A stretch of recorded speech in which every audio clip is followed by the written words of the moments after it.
Hi everybody, the Wipps family of 5 here, and today we are going to be winterizing our 2013 Keystone Passport travel trailer. I've started by inspecting the bottom of our camper, and I've caulked up any potential spots where mice could get in during the winter. So that's something you want to regularly do just to make sure you don't get those critters in. So the first thing we're going to do now is empty the water heater. We just got back from a camping trip and we did not drain it before we left. So we've got a quick release thing here. So we are going to crank that counterclockwise all the way in, and then we are going to release the pressure relief valve here, and that is going to let the water drain.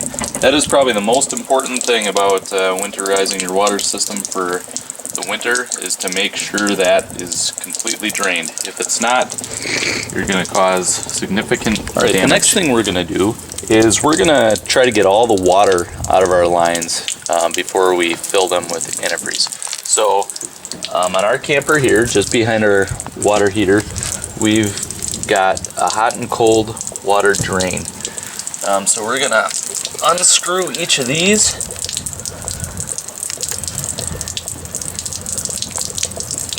And we're just going to let all that water drain out. And we'll go inside and open up one of the faucets just to make sure that all the water gets out. So the next step is to get access to the water pump. Now in our travel trailer, it's in the master bedroom area, and it's right underneath this panel here. It is right on the inside of the water connections, which are on the outside of this wall. So what we're going to do is just remove some screws here, which I've already got started, which will expose the water pump. So I'm going to take these out most of the way. And there are two screws that are underneath the mattress here, but I don't put those back in just because they're really hard to get out, and there's really no need for them. It stays put just fine. So here is our water heater, and with the Keystone camper, it came with a flow jet water pump. And what you're going to want to do is you're going to want to buy an adapter here, and we can get you the model number of that. And what this allows you to do is to connect a piece of hose here, and you'll be able to connect this to the pump and stick this in your antifreeze jar, and then you'll be able to suck the water or the antifreeze right from the jugs into your water lines. So what we need to do here is we need to grab a towel. So hold on a second. Alright, we're back with our towel. And what we're going to do is we're going to try to put this in underneath this water line,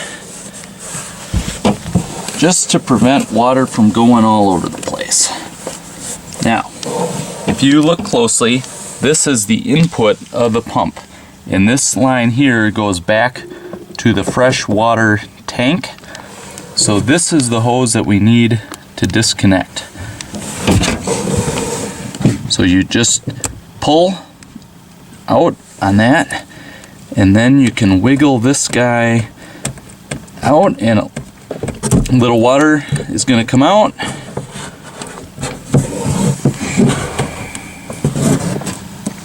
Just try to get all the water out of that hose, and then we're going to set this off to the side.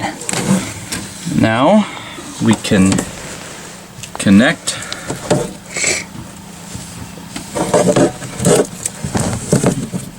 with this hose.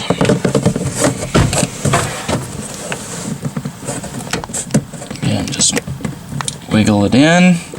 Once it's in, close the clamp, and now we're good to go. We're back outside, and as you can see, our water heater has completed draining.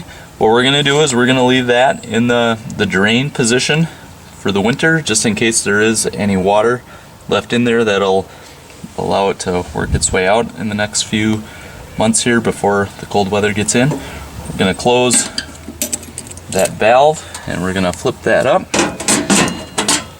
and that'll be good to go.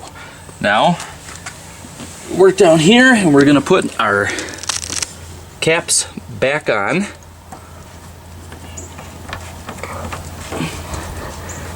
As you can see, all the water has drained out. We did open the valves on the inside on a faucet just to make sure all the water was able to drain. Okay, the next step is to go inside and bypass the water heater on the hot water lines, because you don't want to use 5 gallons of antifreeze to fill this thing up. So we'll go inside for that. Okay, we are on the inside now, and we need to gain access to the water heater, the back of the water heater, which in our case is below this bunk.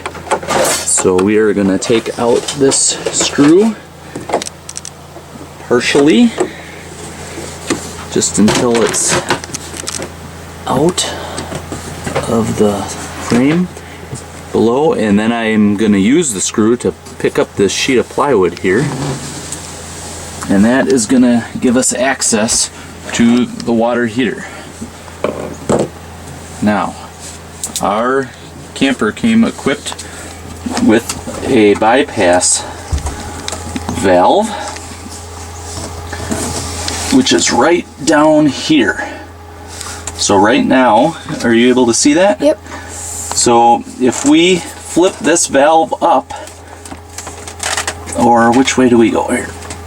Yep, if we flip it up, now the water will be routed around the hot water heater, and the antifreeze will not flow into here. So we will need less antifreeze to prep our lines. Alright, so we're back to the water pump. We've got our hose hooked up, and I've opened up my first gallon of antifreeze, and I'm going to stick this hose in, try to get it to the bottom, and we will turn on our water pump, which is over here. And as you can see, that is sucking the antifreeze into our lines. And it's going to use up all of this gallon, and then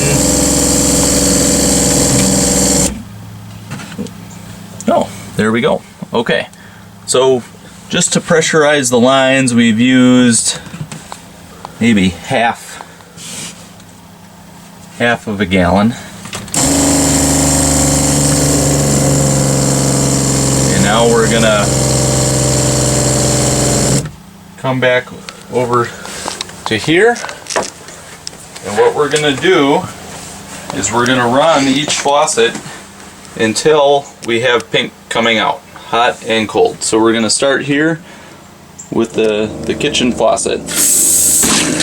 We get a lot of steaming, and we're eventually gonna run out of antifreeze. There we go. We got pink there. That one's good.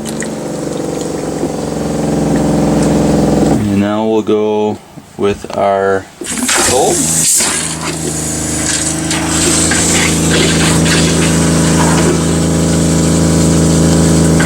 There you go, almost out. Alright, we've run out of antifreeze in our jar, so we're gonna stop this, turn off our pump momentarily, come over to here, open up our new jar, keep new gallon, and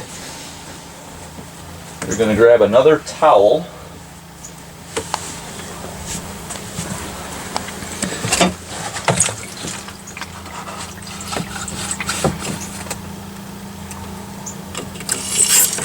Stick that in there.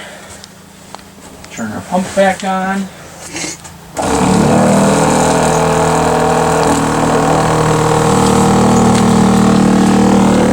If you have trouble priming this, you may need to dump some antifreeze into your tube beforehand. That can help. Alright, so we're back to our kitchen faucet now. I think this was running pink. That looks good.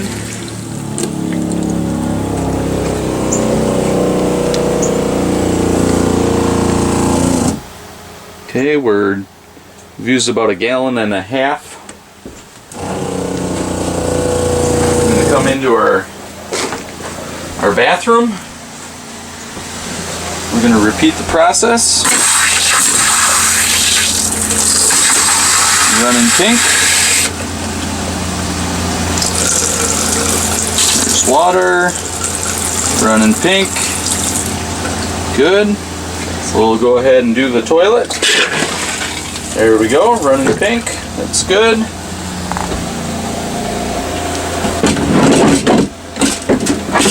Bathtub. I'll try to get this stuff out of here so we don't make too much of a mess.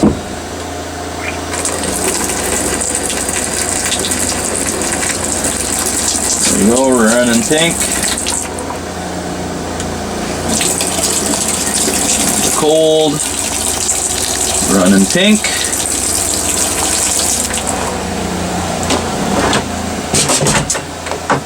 Alright, that does it for the inside faucets. We need to go outside, but before we do that, we'll check our supply.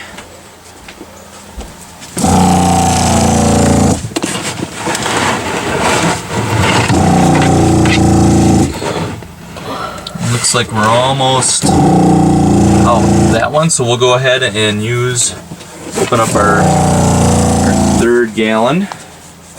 And typically I use about 2.5 gallons every year to winterize.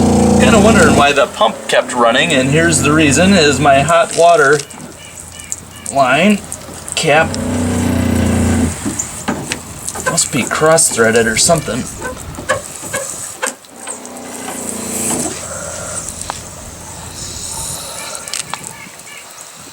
I'm gonna go in and turn off that pump and resume the process.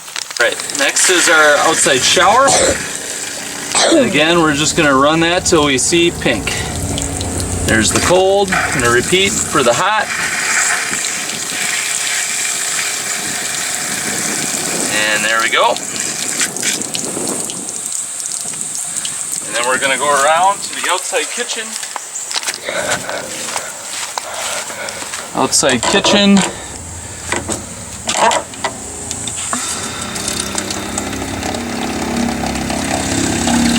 Pink. And the hot. Now we got pink. So, that concludes our process here. We'll go ahead and we'll turn off the pump, and all the lines now are filled with antifreeze, and they should be good for the winter. Thanks for watching. Please like and subscribe.